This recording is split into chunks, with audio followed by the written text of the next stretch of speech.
How you doing? I'm Ken Bykoff, and welcome to O'Neill Speaks, the official podcast of the Paul H. O'Neill School of Public and Environmental Affairs at Indiana University.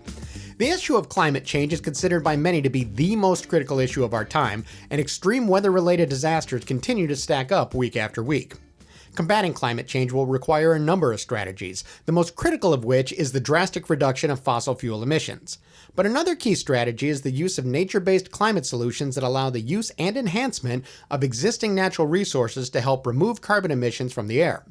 Two researchers at the Paul H. O'Neill School of Public and Environmental Affairs, Assistant Professor Mallory Barnes and Professor Kim Novick, were recently awarded a 3-year $950,000 grant from NASA's Carbon Monitoring System program to propel innovative research into nature-based climate solutions focused on enhancing the precision of carbon sequestration estimates and bolstering our strategies to combat climate change. We're joined today by Assistant Professor Mallory Barnes, an expert in qualitative analysis and integration of ecological data across spatial and temporal scales. Barnes' research and teaching focuses on environmental informatics, remote sensing, ecohydrology, natural resource management, ecological analytics, and geographic information systems. Mallory, thanks so much for joining us. Thank you for having me. Well, first off, walk us through nature-based climate solutions and kind of what they encompass. Nature-based climate solutions are ways that we can manage existing resources or enact new types of programs to focus on enhancing and preserving the existing capacity of our ecosystems to take up carbon out of the atmosphere. So they already give us a huge discount on our carbon emissions every year. Terrestrial ecosystems take up about 30% of the fossil fuel emissions that we put into the atmosphere each year. So that's already doing us a huge favor by slowing climate change. But the idea of nature-based climate solutions is how can we make sure that we preserve these carbon sinks, and also can we enhance them with strategies like natural reforestation, things like regenerative agricultural practices, and also restoring wetlands so that this huge capacity of the land to take up carbon is preserved and improved. Walk us through kind of how this project came about and what it entails. Yeah, so we've been thinking about this for a long time. We've been working with a group of stakeholders and other types of people interested in nature-based climate solutions for the past couple years, thinking a lot about the science that's needed to make sure that nature-based climate solutions are robust and effective. One thing that's really on my mind a lot as I was developing the idea for this proposal is that nature-based climate solutions only work if the carbon is additional to what would have already been taken up by a system. So if you say, oh, I've got this tree planting program, and the tree planting program is going to offset the emissions from all this shipping I'm doing or something. The tree planting program is only helping if it's taking more carbon out than would have been taken out by whatever was there beforehand. And so that's a huge concern and something that I've been thinking about a lot. We were also really struck by the capacity of eastern United States forests to take huge amounts of carbon out of the atmosphere. Most of the existing carbon programs like this are actually happening in California. The state of California has carbon markets, and so there are tree planting and reforestation and other types of initiatives going on there that are actually tied to carbon credits and that sort of thing. But when you think about California, there's a lot there that makes it hard to be a tree. It's dry, it's hot, there are insect outbreaks. So if you have your tree planting program and it goes up in flames in a wildfire, like what we're seeing in Canada right now, causing all of these air quality problems in the eastern United States, all of that carbon was for nothing because it just burned up and went back into the atmosphere. And it takes years for that to then rebuild that capacity, too. Well, yeah, I mean, it's gone, right? Like the forest is gone. So it's like you never did anything because all of the carbon that was in those trees is now just back in the atmosphere because it burned up. So here in the eastern United States, it's a lot easier to be a tree. We have a lot of moisture. We're not really prone to the same types of wildfire events, and all of these insect outbreaks are much less of a concern. And the eastern United States, depending on which estimate you look at, the forests here are already one of the nation's biggest natural carbon sinks. And so it's really a ripe opportunity to try and do nature-based climate solutions here. We have a lot of potential here to contribute to these climate mitigation efforts. So we were really excited. We already live here. We already think about eastern United States forests all the time. So it's a great place to do some of this work. So that was another thing that was really the impetus for this project. Another thing was we went to this workshop that was put on by the O'Neill School. It was organized by my co-investigator, Kim Novick, where we brought together this diverse coalition of people, some from federal agencies, some from private companies that are interested in doing nature-based climate solutions work. And we came up with this report that really outlined the science that is needed to have nature-based climate solutions be robust and effective. One of the biggest things that we realized in the process of writing that report is that the lack of standardized baselines is one of the biggest impediments to nature-based climate solutions being truly effective. And so that was the other really motivating factor. Like, we realized there's no standardized baselines, and also that there's not baselines that change year to year based on natural variability. And we felt like with our skills and our research interests, we were really well poised to try and create the first standardized dynamic baselines for forest carbon. How will you go about doing that? So the way that we're going to be doing that is it's interesting and really exciting. We have lots of different things that we're thinking about, but the main way that we're doing that is that we're using satellite remote sensing. So we're looking at plants from space. And to do that, we have satellites. They can look at lots of different things about plants, and that's one way to do it. But the way that we're doing it that's so innovative is that these estimates from remote sensing are going to be informed by the gold standard estimates of carbon uptake from these things called flux towers. So these towers measure the exchange of carbon dioxide between the land and the atmosphere. There are towers all over the world. There are probably like 400 or 500 of them globally. And we actually have one in the Morgan Monroe Forest here near Indiana University that's been running for 20 years. It's one of the longest running ones. But when we look at how much carbon is taken out of the atmosphere, we want the whole picture. We want this holistic understanding of how much carbon was taken up. And really the only way to do that is with these flux towers. So we're going to take these flux towers, we're going to really understand how different things like forest age and other types of species level understanding of like the ecosystem, how much carbon is being taken up. And then we're going to create relationships between the satellite remote sensing data and the flux data using machine learning and other informatics approaches. And so then we'll really have this spatially continuous estimate of baseline carbon uptake that's informed by the best available science. And so that's one thing that's really unique and exciting about this project. Now, I know the focus of so many is on the reduction of fossil fuel emissions, and that comes with its own slate of controversies. But how much of an impact can other strategies have, such as nature-based climate or carbon issues? Can they have to slow down climate change? Yeah, so nature-based climate solutions are not enough, right? They are not enough by themselves. What we really, really need is massive reductions in fossil fuel emissions.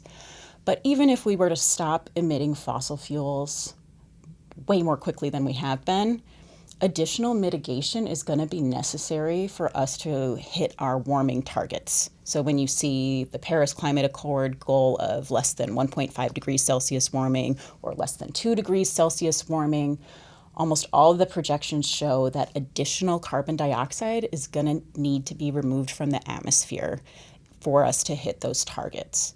So nature-based climate solutions are one of the ways that we can get this additional mitigation that we really do need in order to hit our targets. However, again, it's not enough. So nature-based climate solutions are not instead of it. instead of reducing fossil fuel emissions, they're in addition to it.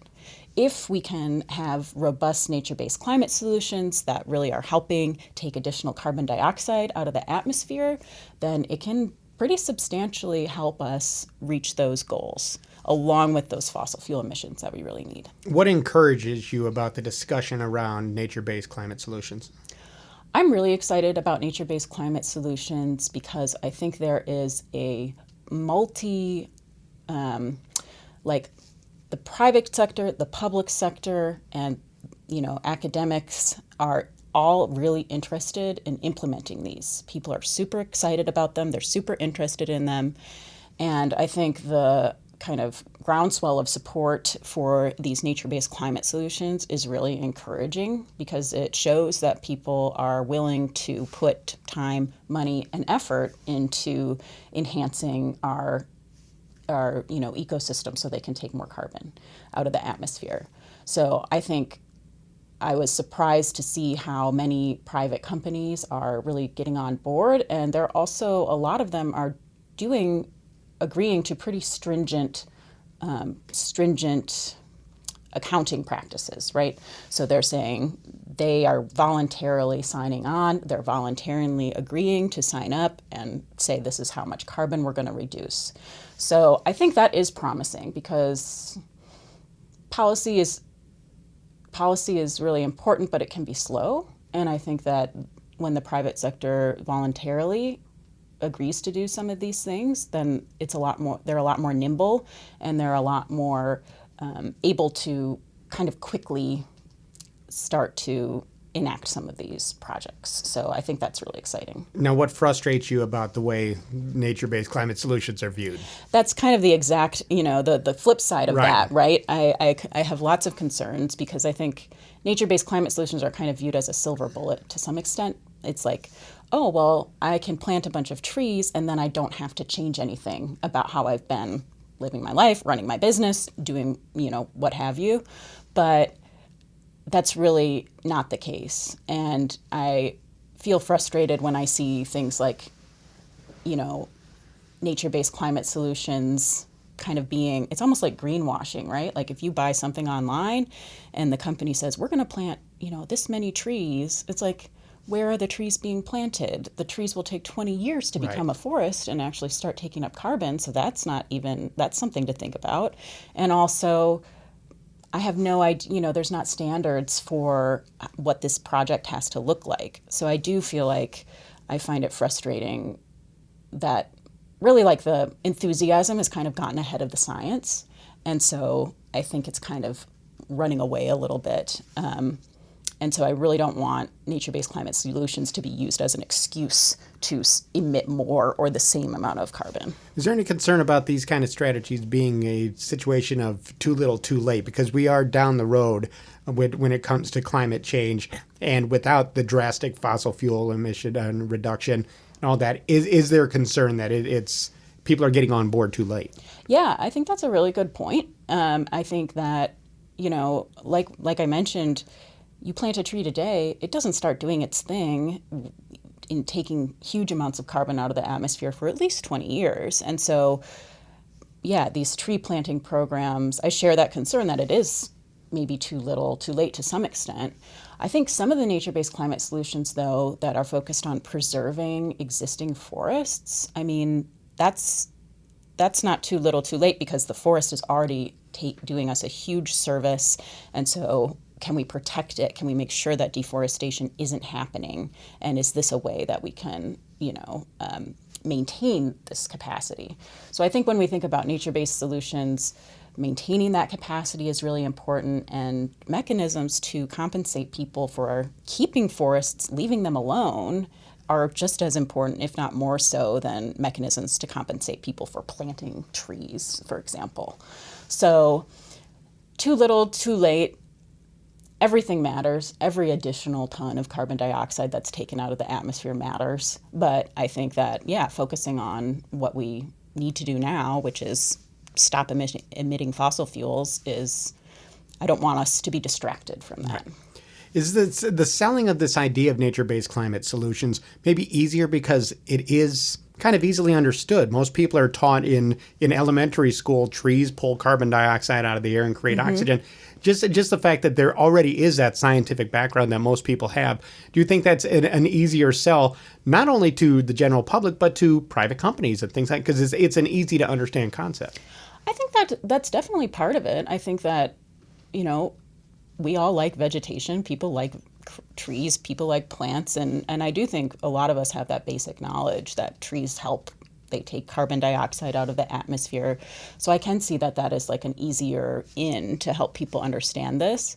I also think it's kind of like, so I don't have to do anything. I can just help, I can just plant some trees and it'll get taken care of. It's also who wants to drastically change their life, right? Like that's a hard thing to have to reckon with and think about. So I think it's appealing for multiple reasons, but I do think, I think that it's kind of like this thing that people intuitively understand is really, really important. What do you want people to understand about, be it nature-based climate solutions or this grant that we haven't talked about yet? I think one thing I want to have help to emphasize is that forest-based climate solutions, particularly in the eastern United States, have a ton of other benefits. So we call them co-benefits. They benefit communities, they benefit economies. So for example, when we think about forests in the eastern United States, they can help take carbon, but they can also cool things off on the hottest days in the summertime because of this transpirational cooling that they do. They can improve water quality in really important and meaningful ways. They provide habitat for animals and insects and other types of plants. And so I really want nature-based climate solutions, and I think it's particularly strong in the eastern United States, to be thought of as like a win-win in a lot of ways. There's a lot of co-benefits to some of these nature-based climate solutions, and I think that's really exciting and important to remember. Well, Mallory, congratulations on the grant. Thank you so much for joining us, and thank you so much for your research in this area. Well, thank you for having me. I really enjoyed chatting with you. Well, that's all the time we have today on O'Neill Speaks. O'Neill Speaks is the official podcast of the Paul H. O'Neill School of Public and Environmental Affairs. All opinions and comments on O'Neill Speaks belong to the host and the guest of the O'Neill School and don't necessarily reflect those of the school itself. Music for O'Neill Speaks is by Manos Mars. Be sure to subscribe to O'Neill Speaks on Apple Podcasts or on your favorite podcast catcher app so you don't miss an episode. Be sure to subscribe to O'Neill Speaks on Apple Podcasts or on your favorite podcatcher app so you don't miss an episode. We're out of time, but for now, and for the O'Neill School, I'm Ken Bykoff saying thanks for listening, everybody.